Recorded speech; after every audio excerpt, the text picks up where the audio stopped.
Hey, what's up my friends? Paul Ingram here, Kali Center. Welcome back to the channel. We're doing some Kali kicks training today, or SIKARAN. So you do not need any equipment other than your body for this one. Before we get into some of these kicks, let's get a quick warm up in, something real simple. Don't worry, we're not gonna be kicking high today. We're gonna keep everything low, but it's always still a good idea to get at least a little bit of a warm up in. All right, first thing we're gonna do is start off with some hip circles, just like this, some hip rotations. These are my favorite movements to do every single morning, like right when I wake up. This is already like my third, fourth set of hip rotations for the day. My favorite moves, just gets the hips moving in all these different directions, gets them loosened up, gets the blood flowing, really good. And we just do about 10 to 20 rotations per direction and then go back the other way. You can keep small circles, you can do big circles. Have your feet closer together, activates a little bit more of that core. You can have them further apart. You have a little bit less range of motion, so you really get to work in those hip girdles and stuff. Just whatever feels good for the day. Next, we come down, do some knee rotations. As you're getting more comfortable with this, then you can kind of start going lower and lower.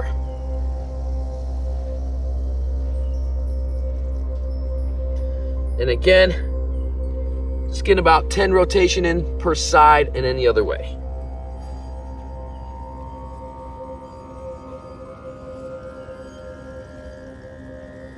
All right, now from here I like to doing just some leg swings, some straight kicks. Doesn't have to be anything high. We're not going to be forcing any height in our kicks today. Even though in SIKARAN, in the kicking portion of Filipino martial arts, we do sometimes, for conditioning purposes, kick high. And we do have all of those basic common martial arts kicks, like your front snap kick, your roundhouse kick, your back kick, your side kick. But what I want to do today is just kind of go through some of the more what I call the unique kicks of SIKARAN, of Kali. We'll keep it really nice and basic today. That way you can just start training these kicks in your living room, or if you're out on a hike or anything like that. And now we're just gonna kick it out to the side. Don't worry about height here. We're not going for height. We're just getting everything warmed up. Good to train your balance as well, doing our straight kicks like this. If you need something like a wall or chair to help you balance, it's perfectly fine. Okay, so we're not going for height here. We're not going for pretty here. If your knee's a little bit bent, that's fine. If you gotta bend the supporting leg, that's fine. Just warming up, that's it. So in the SIKARAN, in the kicking of Kali, there's kind of two ways of training this stuff. You can train it more in the sport aspect, where you're gonna see a lot more of those basic kicks and really working on flexibility and getting the kicks high, you know, up like towards the upper chest, neck, head level. And that is really good for conditioning, for building flexibility and strength and power. That is good. But the other side of training in Kali or SIKARAN is more for the practical street fighting, self-defense type of kicking methods. And that's where we're keeping everything about waist level or lower, waist to ankle. So no one method, in my personal opinion, is really more important than the other. They both have their pros and they're both beneficial ways of training. One is gonna really condition your body to have faster, more powerful kicks, which is the more sport, kicking for height and stuff like that, and good for longevity of your joints, your muscles, everything, your tendons, ligaments. And then the other one is more for, you know, more of a practical martial arts, self-defense type of approach. So we're gonna go through 4 basic kicks today. And the first one we're gonna start off with is our side kick. Now, a lot of times when you look at that basic side kick, you might start off bladed, kind of step behind and then kick. But in Kali, I wanna make sure we're working some of this footwork here as well. So what we're actually gonna do is we're gonna step on the reverse triangle. I'm gonna step left 45 with my left foot, then I'm gonna chamber up my kick and kick down and then come forward. I'm gonna land forward with that kicking foot. So once again, stepping left 45, looking to get angle on my opponent and kick downwards. And we're gonna go right to the side of the knee. That's the target.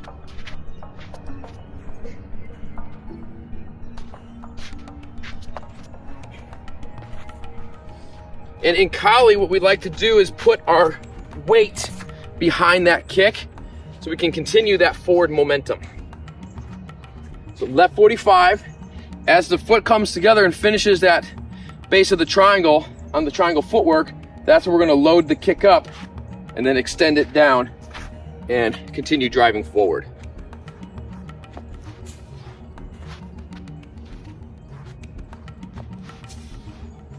And now we can also work the other side. You can start these kicks any lead. So even if I'm in the left lead, I can step right 45, chamber it up, kick, and step forward.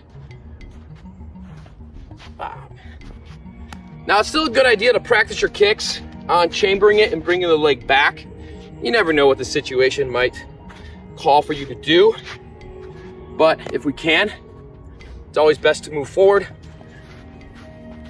and continue the pressure on the opponent. Now, you could also still go right lead here, and you can step small, right 45, and go into your side kick.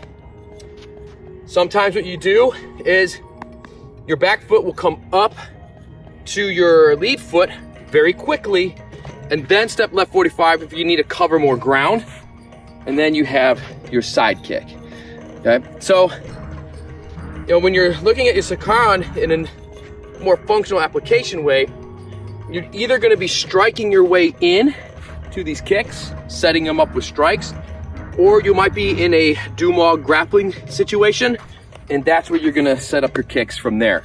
Very, very rarely in Kali are we just going to start at range and just go straight into a kick. They need to be set up. This is just practicing the basic technique. Second kick for today is the scoop kick. It's the opposite of a front snap kick. So if you're used to other martial arts, your front snap kick, you're going to, some martial arts will pivot that front foot, and then front snap kick, that helps to get that rear hip more extension in it. You get more penetration on the kick. Other martial arts will keep the toes pointed forward of the base foot. You can play around with it. Kali, we typically turn it. But that front snap kick, right, you're gonna chamber the kick, snap it out, and then either drop it back or forward, right? So that's that typical front snap kick. We work that kick in SIKARAN. We still have those basics, but the scoop kick is reverse of it. We're actually going to begin with almost a straight leg. The knee will stay soft, and then we're going to scoop it back into us and then step it forward. Right here. Almost like a hooking motion, you know, we're scooping with the kick. And typically this will go to the groin. This might actually go underneath the foot. If we can catch them in the middle of a step, it might go behind the knee. It can, you know, go into their face if you have them more down. It can go into a knee strike. But the motion is the scoop kick right here. Starting with the extended leg and then retracting that knee, whoop, right back in. And I'm doing them kind of light and kind of soft right now so that you can see the motion. But the more that you're working this, you're gonna get them faster. And you can still do this off of the lead leg as well, okay? With your little shuffle step, just like in JKD, bop, right there. Or how Bruce used to do the pendulum step. Okay, you can still work off the front leg as well. I typically teach our kicks off the back leg, so that way in the beginning kind of feel, okay, there could be some power behind this. Switch it up, work the other leg. But the thing about the scoop kick is it's a very deceiving kick. It doesn't look like it would be much. You know, like the front snap kick, bah, it's like you put all this power into it because that snap. But the scoop kick, it doesn't look like it's much, but when you flick underneath, it actually causes a lot of pain, and it can have a lot of stopping power. And the other thing with the scoop kick is that there's a lot of countering that you can do with it. Because in Kali, we like to use what's called destructions, where we destroy the opponent's kicks. And we don't block, we don't check, we use destructions. And I'll teach that, I'll show you guys that in an upcoming video. Or you can just go to my online school and it's all taught over there, if you don't want to wait. But, you know, it allows you to retract your kick, still have the timing to do so, and then you can follow up with another kick or grappling or striking combination. So that's our scoop kick right there. I'll do another video where I'll show you some application of these kicks and some setup, as I've got some good training sessions coming up in St. Augustine, Florida, teaching a seminar out there in a few weeks. And I'll use my buddy Chris, and I'll show you guys some good applications on these kicks. Next kick is our oblique kick, and we're using a lot of the oblique muscles on this kick. And typically this one's gonna come off of the back leg, and you're gonna chamber it almost kind of sideways like this. You're gonna turn your foot, and then you're going to extend it out right there. And you're using the heel to kick. This is not a kick where you're straight onto your opponent. This is a kick that's set up with angle. Okay? So if you know the Hubud drill is a great drill to train this kick in. It's actually a great drill to train all your kicks in. But we're going to chamber it up, extend it out, chamber it back, or extend it out and stomp through the opponent. Again, same thing on the other side. Boom, right there. Boom, right there. Now you're gonna see that the front foot, it's not turned out, it's not straight. I'm actually gonna turn the toes slightly inwards, like about almost 45 degrees. No more than that. Okay, we're not gonna go 90 degrees like this. But we're not gonna keep this straight, and we're not gonna open it, because that doesn't work. Okay, we're gonna actually step, keep our body profiled, and then stomp through. And then this one's gonna go knee or ankle. Right there, that's the targeting on your oblique kick, is knee to ankle. Now just remember that if you're training this, you're looking in a mirror, okay, you're not gonna be really using this kick straight on. This is a kick, you're gonna get angle on your opponent. My opponent's facing this way, and then you're gonna kick from that angle. That's where the oblique kick works. So you can work 1, 2, 3, 4. Last kick for today is the thrust kick. This one is one of my favorites. The thrust kick is another front kick like the scoop kick. It's very much like the teep from Muay Thai when you're training that, except the angle of our body is a little bit different. So on the teep, you're looking to get this extension to create distance with your opponent. On the SIKARAN thrust kick, you're gonna chamber this up, and then you're gonna push this forward, keeping your chest moving forward. And the reason for that is you wanna, again, keep that momentum going forward, and you're not looking to create separation from you and your opponent. The target is typically the hip, because what you're looking to do is when you thrust kick into the hip of the opponent, you're looking to get this break in the spine. You want to get this bend, and that's what you're looking to achieve.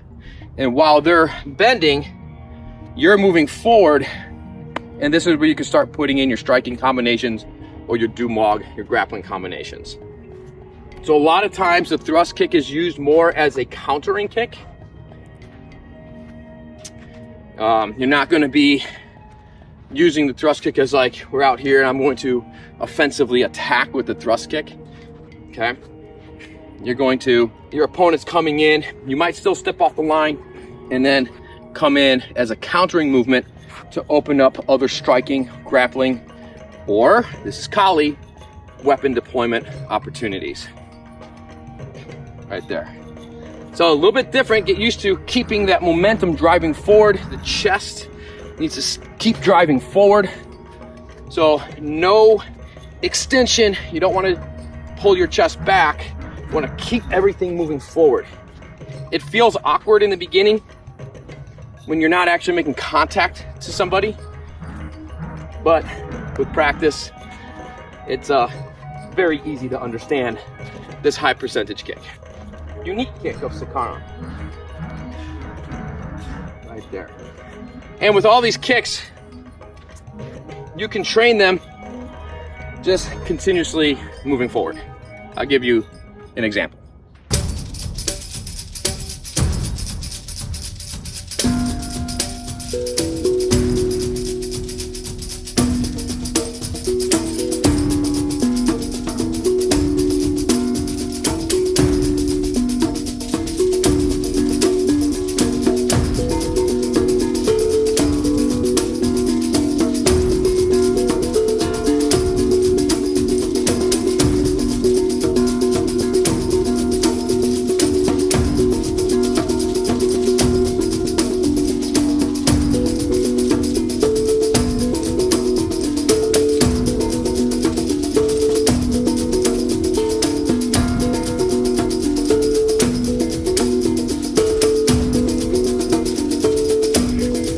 Okay, there you got it. Some of the basic kicks of Kali, or more of the basic unique kicks of Kali or SIKARAN. Work these individually. They're very easy, technically, very simple. There's not a whole lot of detail to them. Very natural movements to the body. These are the top 4, I find, high percentage, more unique kicks of Kali. Take them to a heavy bag, a tire stack, something that you could make impact on, or if you have a training partner, your brother, your sister, your wife, your husband, a cousin, your kids, whatever, and if you've got one of those kicking shields or a good thick pillow, you can start working that, the techniques, and start kind of getting that visual of kicking somebody. Be very careful with these. There are training methods. You're not really kicking to the joints when you're training this stuff. You can do a little bit with the hip, but you gotta still be careful because they're very damaging kicks. In Kali, we're not really of the mentality that we're trying to hurt our opponent. We are in the mentality that we want to destroy the function of our opponent's body. But also explore these kicks and throw them into different combinations. I want you to just explore that on your own, and what kind of combinations can you come up with these 4 unique kicks and any other kicks that you know from your own martial arts background. Mix these in to some of your combinations and see how they feel. You know, if you're training with some people and you're working some sparring, work these in. Where you have the timing for the front snap kick, you can work in your thrust kick. Where you have the timing for your typical round kick, you can still work in the oblique kick or work in your side kick. So just have fun with it, explore it, and then let me know what you discover down in the comments. All right, my friends, thanks for exploring the SIKARAN, the kicking with me in today's training. And if you want to continue your training with me, head over to KaliCenter.com. Check out my training programs. I have the link down in the description below. If you're new to the channel, then do me a quick favor, hit the subscribe button right now. And if you like the kicks and you want to do more kicks and see more kicking videos with applications, setups, combos, training methods, all that, then give this video a thumbs up. Get out there, go train, have fun. I'll see you back here next time.